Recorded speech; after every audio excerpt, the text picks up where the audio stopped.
राष्ट्र सर्वप्रथम राष्ट्र सर्वप्रथम राष्ट्र सर्वप्रथम राष्ट्र सर्वप्रथम। राष्ट्र सर्वप्रथम की बात ललित सुमन के साथ नेशनल टीवी चैनल कात्यायनी पर आप सभी का स्वागत है। राष्ट्र सर्वप्रथम की बात में आज हम बात करेंगे देश में कोरोना के कारण उत्पन्न विकट स्थिति के संदर्भ में। उससे पहले हम आप सभी को आज बधाई दें अक्षय तृतीया, भगवान परशुराम जयंती और ईद की। राष्ट्र सर्वप्रथम की बात ललित सुमन के साथ कार्यक्रम में आज हम बात करेंगे बिहार और उत्तर प्रदेश, जहां लाश के संस्कार को लेकर आपस में ही टकराव हो रही है। राष्ट्र सर्वप्रथम की बात ललित सुमन के साथ कार्यक्रम में हम विभिन्न मुद्दों पर आज चर्चा करने आए हैं और हम देश की सरकार से और प्रदेश की सरकार से यह भी मांग करेंगे और कहेंगे कि राष्ट्र को अगर बचाना है, राष्ट्रवासियों को अगर आपको बचाना है तो आप राजनीति से ऊपर उठकर सिर्फ राष्ट्र और राष्ट्रवासियों के हित में सोचें। राजनीति करने के लिए काफ़ी समय होता है आप लोगों के पास, आप लोग उस वक्त राजनीति कर लेना, लेकिन अभी देश में फैली महामारी को रोकने के लिए और राष्ट्रवासियों को बचाने के लिए एकजुटता की आवश्यकता है। राष्ट्र सर्वप्रथम की बात ललित सुमन के साथ कार्यक्रम में हम उन सभी एजेंसियों का भी धन्यवाद करेंगे जो इस कोरोना काल में कालाबाजारियों की धरपकड़ के लिए सक्रिय हो उठे हैं। हम बात करेंगे इस मुद्दे पर भी कि कोरोना का रफ्तार घटने लगा है, लेकिन जो आंकड़े बता रहे हैं हमें उस पर ज़्यादा यकीन करने की जगह अपने आप को बचाना जरूरी है। इसके लिए ज़रूरी है चेहरे पे मास्क का होना, 2 गज की दूरी और सफाई पर ध्यान देना। राष्ट्र सर्वप्रथम की बात ललित सुमन के साथ कार्यक्रम में हम आपको यह भी बता दें कि भारत की राजधानी दिल्ली की स्थिति में लगातार सुधार हो रही है। ऑक्सीजन को लेकर जो एक महाभारत की स्थिति महानगर दिल्ली में उत्पन्न हो गई थी और आरोप प्रत्यारोप का जो दौर चल पड़ा था और भारत की राजधानी दिल्ली के लोग परेशान, हताश और निराश होने लगे थे, लेकिन न्यायालय के सख्त हस्तक्षेप और प्रशासनिक सक्रियता के बाद जिस प्रकार से केंद्र की सरकार द्वारा ऑक्सीजन उपलब्ध कराया गया दिल्ली को और दिल्ली सरकार द्वारा जिस प्रकार से कोरोना पीड़ितों की सहायता के लिए बढ़ चढ़कर कदम उठाया गया, वह सभी बातें इस बात का प्रमाण है कि भारत लोकतांत्रिक राष्ट्र अगर है तो भारत में अभी भी वो तंत्र सक्रिय है जो राष्ट्र की एकता और अखंडता के लिए, राष्ट्रवासियों के लिए, लोकतंत्र की रक्षा के लिए किसी भी समय आगे आने को सदैव तैयार रहते हैं। राष्ट्र सर्वप्रथम की बात ललित सुमन के साथ कार्यक्रम में हम आपको यह भी बताएं कि केंद्र की सरकार लगातार यह प्रयास कर रही है कि किसी भी प्रकार कोरोना के इस दूसरे लहर पर भी विजय प्राप्त करने में वो सफल हो। इसके लिए जरूरी है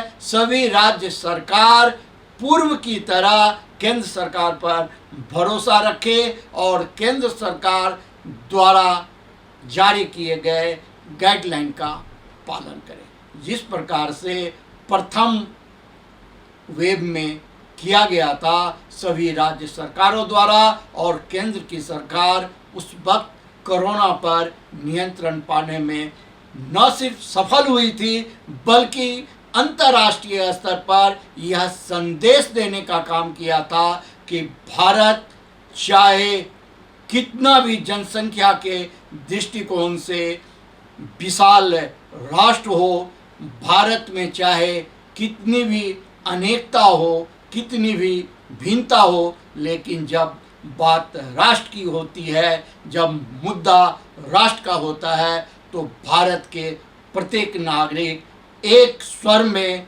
राष्ट्र को सर्वप्रथम बनाने के लिए आगे बढ़कर सरकार के साथ, व्यवस्था के साथ, कानून के साथ खड़े हो जाते हैं। यही भारत की विशिष्टता है, यही भारत की उपलब्धता रही है प्रारंभ से।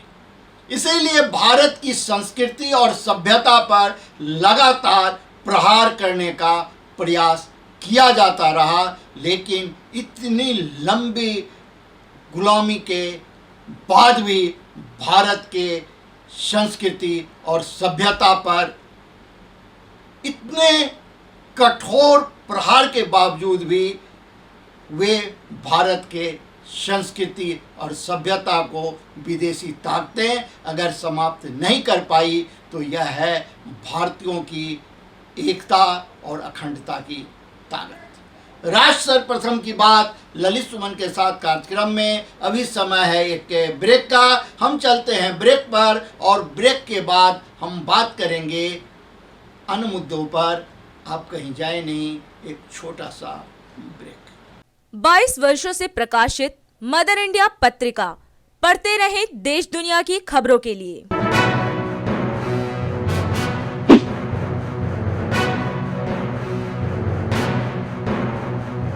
26वें वर्ष में आपके लोकप्रिय समाचार पत्र इंडिया दर्पण का प्रवेश। आप देखते रहें अपने क्षेत्र की खबरें।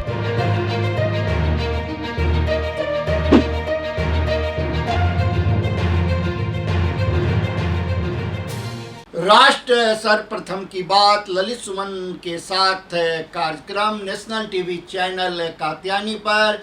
ब्रेक के बाद आपका फिर से स्वागत है।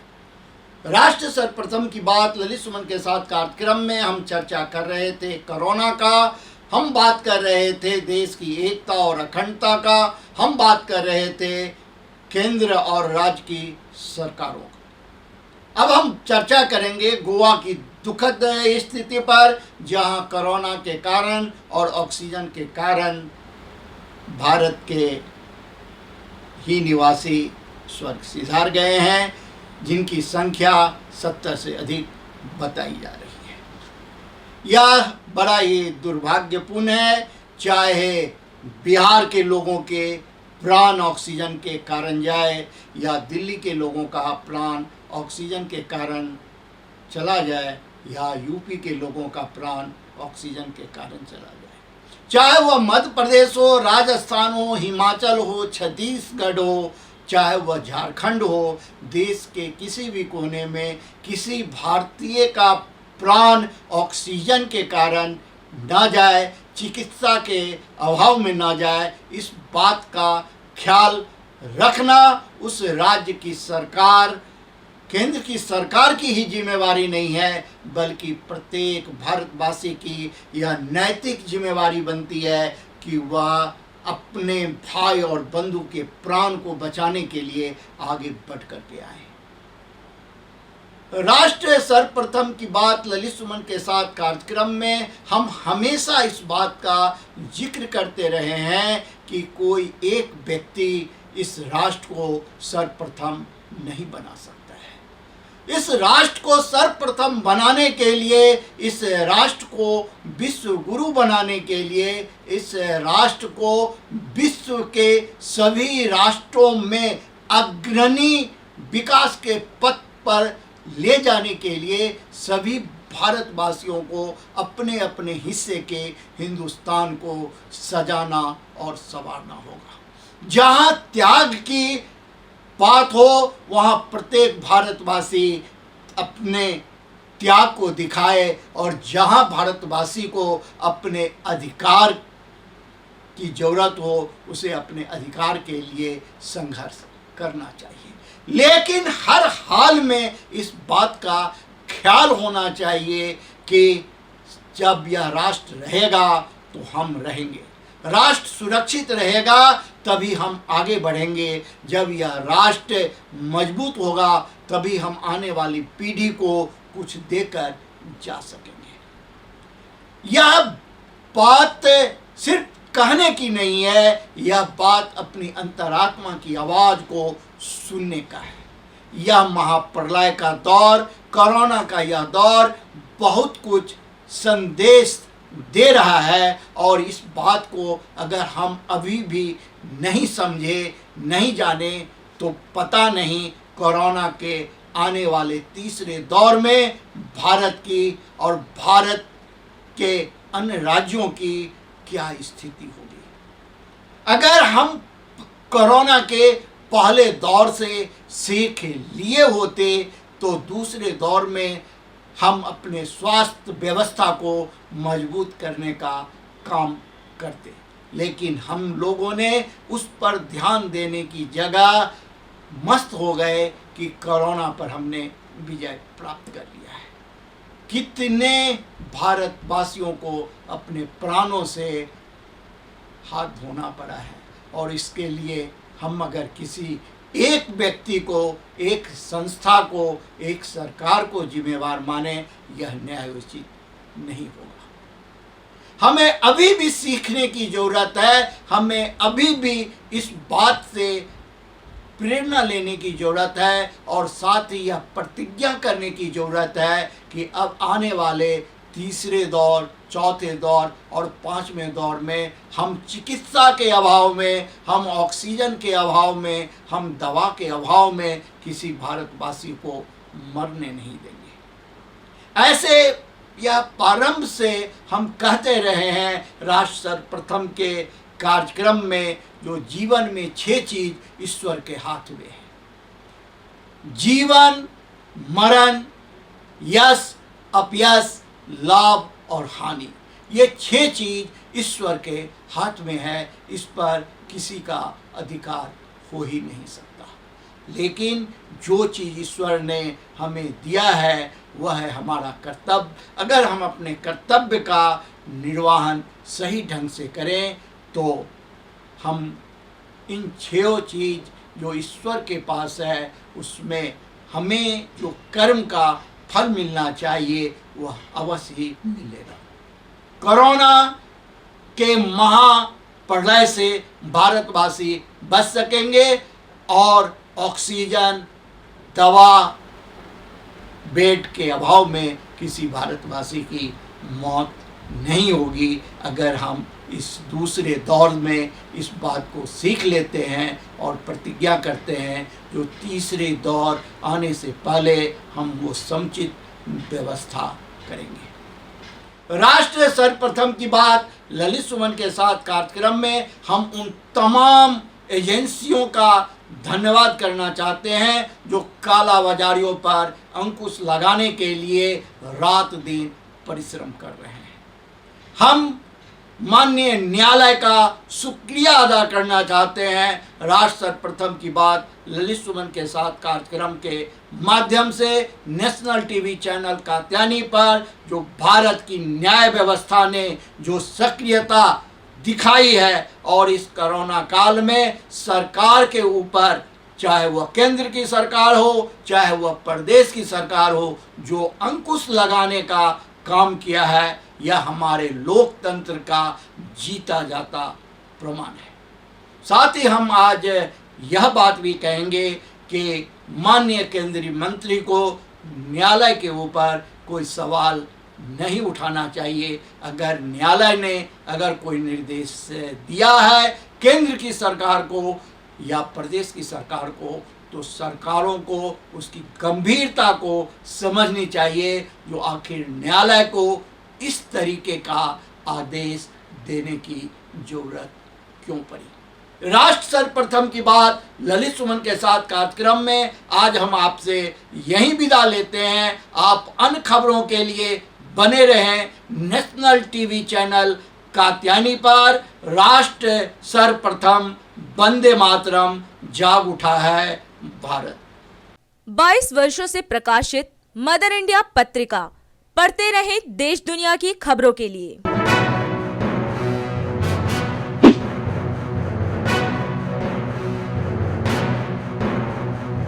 26वें वर्ष में आपके लोकप्रिय समाचार पत्र इंडिया दर्पण का प्रवेश। आप देखते रहें अपने क्षेत्र की खबरें।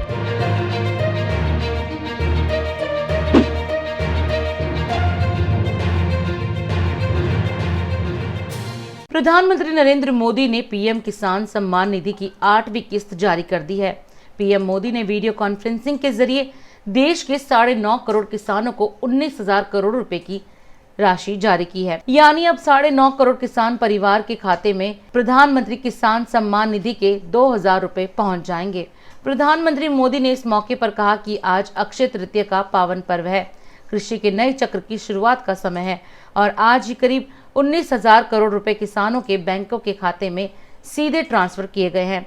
साथ ही पीएम मोदी ने देशवासियों को ईद, अक्षय तृतीया पर्व और भगवान परशुराम जयंती की शुभकामनाएं दी। पीएम मोदी ने इस मौके पर कहा कि हमारे सामने एक अदृश्य दुश्मन है जो बहरूपिया भी है, यह है कोरोना वायरस। पीएम मोदी ने कहा कि भारत हिम्मत हारने वाला देश नहीं है और ना ही भारतवासी हिम्मत हारेगा। पीएम मोदी ने कहा कि कोरोना से बचने के लिए मास्क और 2 गज की दूरी बहुत है जरूरी। आज भगवान बसवेश्वर जयंती है, परशुराम जयंती भी है। आज अक्षय तृतीया का भी पावन पर्व है और मेरी तरफ से देशवासियों को ईद की भी मुबारक। कोरोना के इस समय में समस्त देशवासियों का हौसला बढ़े, इस महामारी को परास्त करने का संकल्प और दृढ़ हो, इस कामना के साथ आप सब किसान भाइयों से जो मेरी बातचीत हुई है, अब मैं इसको आगे बढ़ाऊंगा। इस कार्यक्रम में उपस्थित कृषि और किसान कल्याण मंत्री श्रीमान नरेंद्र सिंह तोमर जी, केंद्रीय मंत्रिमंडल के मेरे अन्य सहयोगीगण, सभी मुख्यमंत्री, राज्य सरकारों के आदरणीय मंत्रीगण, सांसदगण, विधायकगण और देश भर के मेरे किसान भाई और बहनों, आज बहुत ही चुनौतीपूर्ण समय में हम ये संवाद कर रहे हैं। इस कोरोना काल में भी देश के किसानों, हमारे कृषि क्षेत्र में अपने दायित्व को निभाते हुए अन्न की रिकॉर्ड पैदावार की है। आप कृषि में नए नए तरीके आजमा रहे हैं। आपके प्रयासों को पीएम किसान सम्मान निधि की एक और किस्त और मदद करने वाली है। आज अक्षय तृतीया का पावन पर्व है, कृषि के नए चक्र की शुरुआत का समय है और आज ही करीब 19,000 करोड़ रुपए किसानों के बैंक खातों में सीधे ट्रांसफर किए गए हैं। इसका लाभ करीब करीब 10 करोड़ किसानों को होगा। बंगाल के किसानों को पहली बार इस सुविधा का लाभ मिलना शुरू हुआ है। आज बंगाल के लाखों किसानों को पहली किस्त पहुंची है। जैसे जैसे राज्य से किसानों के नाम केंद्र सरकार को मिलेंगे, वैसे वैसे लाभार्थी किसानों की संख्या और बढ़ती जाएगी। साथियों, पीएम किसान सम्मान निधि से विशेष रूप से छोटे और मझोले किसानों को अधिक लाभ हो रहा है। आज के कठिन समय में ये राशि इन किसान परिवारों के बहुत काम आ रही है। अभी तक इस योजना के तहत देश के लगभग 11 करोड़ किसानों के पास लगभग 1,35,000 करोड़ रुपए पहुंच चुके हैं। मतलब कि 1.25 लाख करोड़ से भी ज्यादा सीधे किसानों के खाते में, कोई बिचौलिया नहीं। इनमें से सिर्फ कोरोना काल में ही 60,000 करोड़ रुपए से ज्यादा पहुंचे हैं। जरूरत के समय देशवासियों तक सीधी मदद पहुंचे, तेजी से पहुंचे, जिसको जरूरत है उस तक पूरी पारदर्शिता के साथ पहुंचे, यही सरकार का निरंतर प्रयास है। राजधानी दिल्ली में कोरोना के मामले अब दिन प्रतिदिन घटते जा रहे हैं। तो इन्हीं सबके बीच आज दिल्ली के मुख्यमंत्री अरविंद केजरीवाल ने एक प्रेस वार्ता कर कोरोना संबंधी जानकारी देते हुए बड़ा ऐलान किया है। मुख्यमंत्री ने कहा कि कोरोना काल में कोरोना महामारी से जिन बच्चों के सिर से पिता का साया उठ चुका है, यहाँ जो बच्चे अनाथ हो चुके हैं, उनकी परवरिश की जिम्मेदारी राज्य सरकार की होगी। यहाँ तक कि किसी भी स्थिति में उन बच्चों की शिक्षा बाधित नहीं होगी। साथ ही मुख्यमंत्री केजरीवाल ने कोरोना में जान गंवाने वाले लोगों के प्रति दुख प्रकट करते हुए कहा कि जिन बुजुर्गों के कमाने वाले बच्चों ने कोरोना में जान गंवाई है, उन बुजुर्गों का भी खर्च दिल्ली सरकार उठाएगी। इतने मायूसी के माहौल में आपको एक सुखद खबर देना चाहता हूँ। पिछले 24 घंटों में कोरोना के दिल्ली में 10,000 से कम केस आए हैं। पिछले 24 घंटों में लगभग 8,500 केस आए हैं दिल्ली में।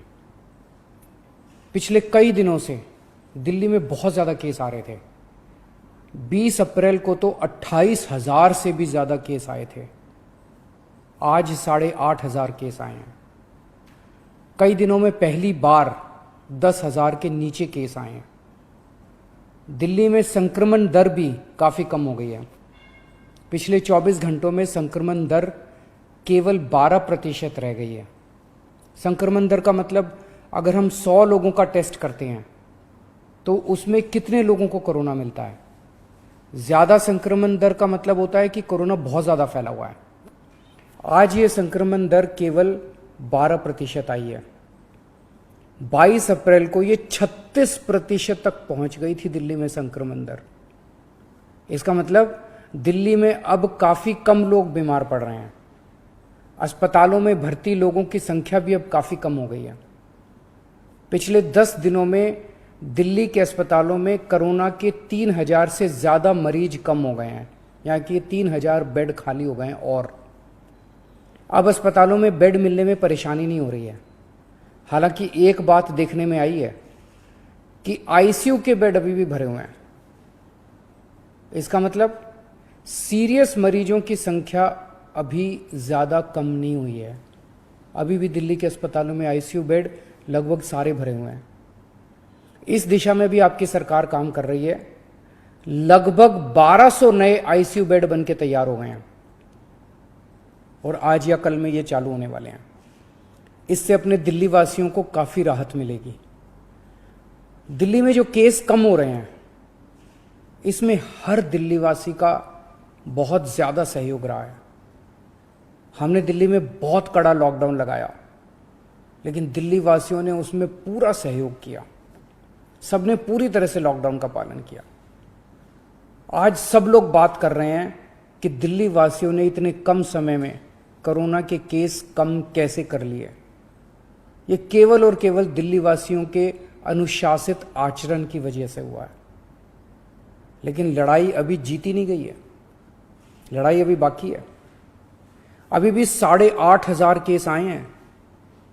इनको 0 तक ले जाना है। कोरोना को पूरी तरह खत्म करना है। और दूसरी बात, हम अगर अब ढीले पड़ गए तो ये केस फिर बढ़ जाएंगे। दिल्ली सरकार भी अपने इंतजामों में कोई कमी नहीं छोड़ रही। हम अभी और नए ऑक्सीजन बेड बना रहे हैं। ऑक्सीजन के कई हजार सिलेंडर खरीद रहे हैं। नए नए आईसीयू बेड बना रहे हैं, ताकि भगवान ना करे अगर कोरोना के केस फिर से बढ़ गए तो हमारी तैयारी में कोई कमी नहीं होगी। पिछले कुछ दिनों में बेहद दुखदाई, बहुत दुखदाई दिन बीते पिछले। सभी कोशिशों के बावजूद हम अपने कई दिल्ली वासियों को बचा नहीं पाए। कई परिवारों में तो एक से ज़्यादा मौत हुई हैं। मैं भगवान से प्रार्थना करता हूँ कि इन सभी आत्माओं को शांति प्रदान करे। मैं ऐसे कई बच्चों को जानता हूँ जिनके दोनों माता पिता चल बसे, अब उनका इस दुनिया में कोई नहीं है। मैं ऐसे सभी बच्चों को कहना चाहता हूँ कि उनके दुख को मैं समझता हूँ, पर आप चिंता मत करना बच्चों, आप अपने आप को अनाथ मत समझना, मैं हूं ना। किसी भी बच्चे की पढ़ाई बीच में छूटने नहीं देंगे। हर बच्चे की पढ़ाई जारी रहेगी। हर बच्चे की पढ़ाई और उन बच्चों की परवरिश का खर्चा सरकार उठाएगी। ऐसे सभी परिवार जिनमें कमाने वाले व्यक्ति की मौत हो गई, उनकी मदद सरकार करेगी। दिल्ली के 2 करोड़ लोग, हम सब एक परिवार हैं। इस दुख की घड़ी में हमें एक दूसरे की मदद करनी है। बैसाख मास के शुक्ल पक्ष की तृतीया तिथि को अक्षय तृतीया के नाम से जाना जाता है और आज अक्षय तृतीया पर्व है। अक्षय का अर्थ है जिसका क्षय ना होना। अक्षय तृतीया को आखा तीज के नाम से भी जाना जाता है। ये तिथि सनातन धर्म के धर्मावलंबियों के लिए बेहद महत्वपूर्ण मानी जाती है। ग्रंथों के अनुसार अक्षय तृतीया पर शुभ कार्य करना बेहद लाभदायक होता है, क्योंकि इससे अक्षय फल की प्राप्ति होती है। लोग इस दिन दान, पुण्य, जप और तप करते हैं। अक्षय तृतीया एक ऐसी सर्वसिद्धि देने वाली तिथि मानी जाती है जिसमें किसी भी मुहूर्त को दिखाने की आवश्यकता नहीं पड़ती। अक्षय तृतीया का दिन माँ लक्ष्मी की कृपा पाने का सबसे शुभ और अच्छा दिन होता है। अक्षय तृतीया के शुभ अवसर पर लोग सोना चांदी या सोने चांदी से बने आभूषण खरीदना भी शुभ मानते हैं। इस दिन लोग मंदिरों में पूजन करते हैं और गरीबों को खाना भी खिलाते हैं। राष्ट्र प्रथम की टीम ने दिल्ली में मंदिर और मंदिर के बाहर चल रहे लंगर का जायजा लिया। आज अक्षय तृतीया है और पिपलेश्वरी काली मंदिर में अक्षय तृतीया पूजन मंदिर के पुजारियों के द्वारा की गई है और यह माँ काली का दरबार है। माँ दुर्गा विराज रही है, लक्ष्मी जी, गणेश जी और हनुमान जी भी यहाँ विराज रहे हैं। और इस प्रकार मंदिर में आने की किसी को इजाज़त नहीं है। कोरोना का कहर महानगर दिल्ली शहर पर भारी पड़ रहा है, इसलिए तमाम मंदिरों में भीड़ इकट्ठी नहीं करनी है और मंदिर के पुजारियों को ही पूजा करनी है। और अक्षय तृतीया के पावन अवसर पर पिपलेश्वरी काली मंदिर में भव्य पूजन की गई है। आप भी घर बैठे पूजा अर्चना कीजिए और अक्षय तृतीया पर्व को श्रद्धापूर्वक मनाइए। आज अक्षय तृतीया के दिन गरीब गुरबों की सेवा में लोग लगे हैं कनॉट प्लेस में और उन्हें चाय बिस्कुट से लेकर के भोजन तक की व्यवस्था की जाती है। और इस कोरोना काल में यह बहुत ही अच्छी बात है। 24 घंटे में भारत में कोरोना वायरस के 3,43,144 नए मामले, वहीं 4,000 से ज्यादा लोगों ने तोड़ा दम। प्रधानमंत्री मोदी ने किसान सम्मान निधि योजना की 8वीं किश्त जारी की। देश भर में मनाया जा रहा है ईद का त्योहार। प्रधानमंत्री मोदी ने देशवासियों को दी मुबारकबाद। सरकार का दावा, पिछले 3 दिनों में कोरोना के दैनिक मामलों और संक्रमण दर में आई कमी। कोरोना से माता पिता खोने वाले बच्चों की पढ़ाई का खर्च उठाएगी छत्तीसगढ़ सरकार। कर्नाटक सरकार ने आज कहा कि कर्नाटक में कोविड-19 से मरने वालों का अंतिम संस्कार मुफ्त में किया जाएगा। योगी आदित्यनाथ का वादा, एएमयू में ऑक्सीजन की कमी नहीं होने दी जाएगी। दिल्ली पुलिस ने अंतर्राष्ट्रीय तस्करी गिरोह का भांडाफोड़ किया। 250 करोड़ रुपए की हेरोइन जब्त की। आज है परशुराम जयंती। भगवान विष्णु के छठे अवतार के जन्म दिवस के रूप में हर वर्ष परशुराम जयंती मनाई जाती है। सुपरस्टार अल्लू अर्जुन की फिल्म पुष्पा 2 हिस्सों में होगी रिलीज। टाइम्स ग्रुप के चेयरपर्सन इंदु जैन जी का निधन। सीएम नीतीश कुमार ने इंदु जैन के निधन पर जताया शोक। स्पुतनिक वैक्सीन को सीडीएल से मिली क्लियरेंस। स्पुतनिक वैक्सीन की 1 डोज करीब 1000 रुपए। राष्ट्र सर्वप्रथम, राष्ट्र सर्वप्रथम, राष्ट्र सर्वप्रथम, राष्ट्र सर्वप्रथम।